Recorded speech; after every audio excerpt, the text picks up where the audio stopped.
I am happy to join with you today in what will go down in history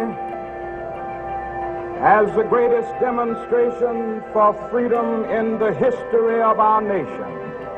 50 years ago, a great American in whose symbolic shadow we stand today signed the Emancipation Proclamation. This momentous decree came as a great beacon light of hope to millions of Negro slaves who had been seared in the flames of withering injustice. It came as a joyous daybreak, but 100 years later, the Negro still is not free. 100 years later, the Negro lives on a lonely island of poverty in the midst of a vast ocean of material prosperity. 100 years later. And so we've come here today, traumatized of shameful conditions, to remind America of the fierce urgency of now. Now is the time to make real the promises of democracy.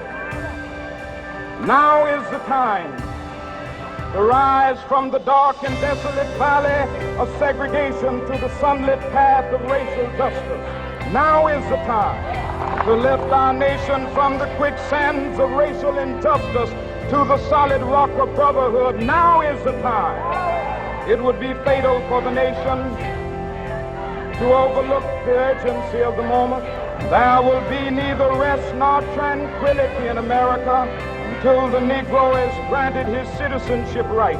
The whirlwinds of revolt will continue to shake the foundations of our nation until the bright day of justice emerges. But that is something that I must say to my people who stand on the warm threshold which leads into the palace of justice in the process of gaining our rightful place. We must not be guilty of wrongful deeds. Let us not seek to satisfy our thirst for freedom by drinking from the cup of bitterness and hatred. We must forever conduct our struggle on the high plane of dignity and discipline. We must not allow our creative protests to degenerate into physical violence. Again and again, we must rise to the majestic heights of meeting physical force with soul force. The marvelous new militancy which has engulfed the Negro community must not lead us to a distrust of all white people. For many of our white brothers, as evidenced by their presence here today, have come to realize that their destiny is tied up with our destiny. They have come to realize that their freedom is inextricably bound to our freedom.